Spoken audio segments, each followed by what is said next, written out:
sunta mercuryga oo laga helay dawada la isku cadeeyo ama la isku qurxiyo dawooyinka ama aaladaha la isku cadeeyo ama la isku qurxiyo waxa isticmaala ragga waxa kale oo isticmaala dumarka da'ma kala laha oo dad dhalinyar iyo kuwa waaweyn way isticmaalaan sabab badan baa loo isticmaalaa dad badan baa isticmaala madow ah dad baa isticmaala oo Asiana Latin American kun way isticmaalaan marka dad tira badan oo laakiin immigrantga wadankan soo galay iyo qaxootiyada ayaa u badan oo aad u isticmaala sababta ay u isticmaalayaan waxay tahay maqaar cadeyntu waxa weeyaan qofka maraha wuxuu doonayaa in dhibic ama baxdin ama fin ama wax uu doonayo inuu cadeeyo ama wajiga uu doonayo inuu lighter ka dhigo ayuu markaa u dan leeyahay marka taana waxay noqotay in business laga sameeyo oo dawooyin chemicals aad u tira badan oo magacood qaarkood la yiraahdo skin whitening ama qaar skin lightening ama skin bleaching ay suuqa soo galaan oo meelo badan ka imaanaya waxayna ka samaysan yihiin chemicals kala nooc ah marka muhiimadda loo sameeyaa waxay tahay ama sidaba ay u shaqeeyaan qofka bini'aadamka maqaarkiisa waxa midabka u yeelo waxa loo yaqaan melanin oo ah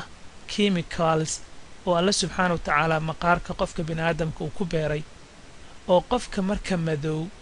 waxa ku badan maqaarkiisa melaninta marka loo eego qofka kale ee cadaanka ah tusaale qofkan hadda aad arkaysaa maqaarkan gacantan waa gacan madow qof madow ah uu leeyahay waxa ku badan melaninta halka maxaa ka ninkan kale cad ay melaninta ku yar tahay oo qofka bini'aadamka waxa lagu kala duwan yahay melaninta concentrationkeeda ama ribnaanta jirka inta ay la eg tahay haddii ay kugu yartahay melanintuna waxay noqonaysaa in lighter skin ama cadaan qofku uu noqdaa qofka ay aad kugu badan tahayna waxay noqonaysaa in madowgiisa uu darker uu sii ahaado haddii ay dhacdo qofka inaanu melanin jirkiisaba lahayn waxay noqonaysaa sida qofkan oo kale Tanzanianka ah waa nin Afrikaana oo loogu talagay dadkiisu dhan ay maqaarkoodu madow yahay laakiin isaga biqudratillah waxa weeyaan jirkiisa waxa ka maqan melaninta oo marka albino group weeyaan oo albinism wax loo yaqaano ayuu ku sugan yahay xaalad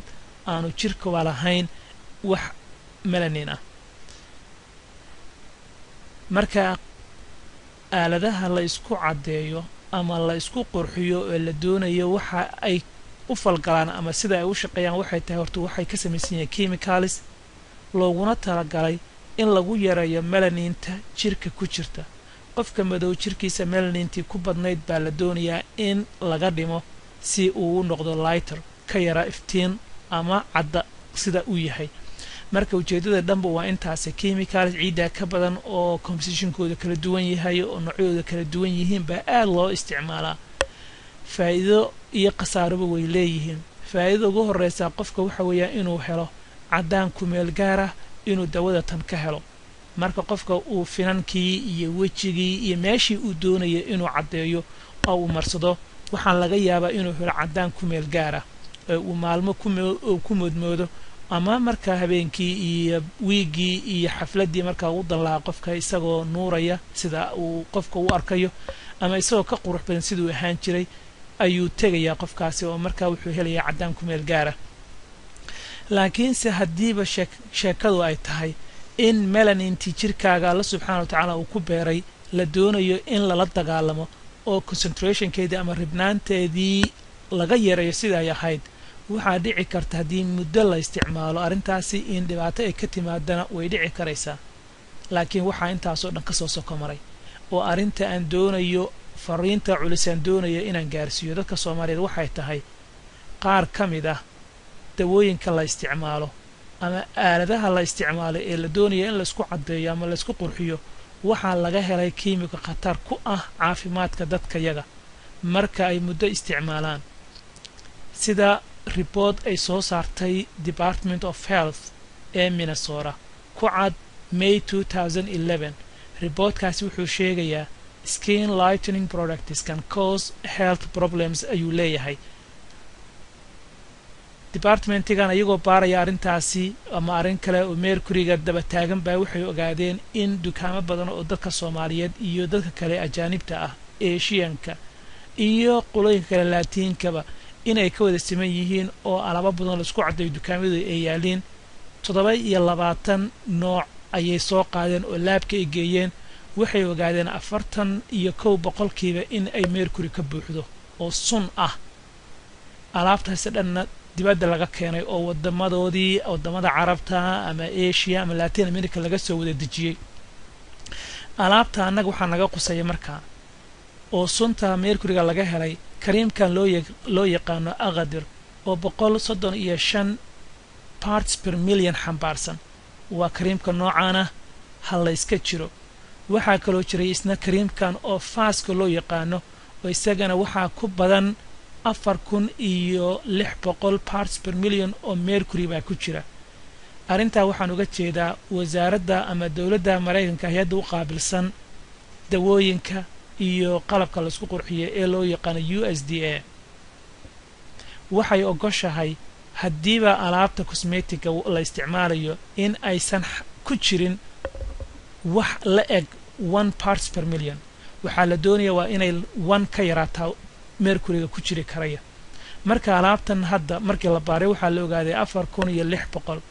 iyo midan kale oo isna kaba sii darno 4180 parts per million baa ku jira kareemkan kale dayaan loo yaqaano waa qolofka aad arkaysid oo dhalada ku jirta noocan oo kale tahay intaas oo dhan waxa ka sii daranba lemon herbal whitening cream kan midkan loo yaqaano 33,000 oo parts per million oo mercury baa ku jira 33,000 oo parts per million oo mercury qofka marka uu marsado oo jirkiisa uu ku apply gareeyo waxa weeyaan sun culus weeyaan qofkaasi dhawaaya dheeraaba suntaasi way saameynaysaa kaliyaha iyo DNA-daadii oo ay la xiriirto iyo caruurtaadii xitaa mustaqbalka caruurta dheeli doontid bay dhibaato u geysanaysaa haday noqon lahayd maskax iyo neurological problems caruurta ku yimaada marka dawada tan ama chemicals kan runtii dadka iyagu aadka u isticmaalaan sanadahan dambana ku soo kordhay dukaamadeenna waa in la iska jiro kuwa kan kaliya ma aha tiro badan baa jirta inta waxaan u soo qaatay tusaalooyin runtii common ah oo dukaamadeenna badanaa laga helo hadii aanu joogno waddankan Mareykanka iyo North America gabi ahaanba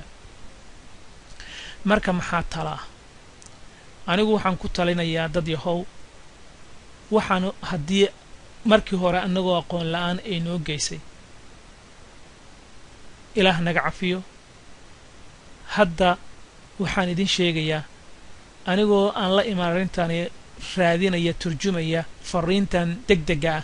ee la doonaya in la gaarsiiyo dadka Soomaaliyeed arintan waxay u dhigantaa waa arin qaraska tuura waa arin nafta la halaagayo Allah subhanahu wa ta'ala quraankiisa wuxuu ku leeyahay wala tulquu bi aydiikum ila tahluka wardad yaho naftiina ha halaagina oo naftiina ha u horseedina halaag iyo burbur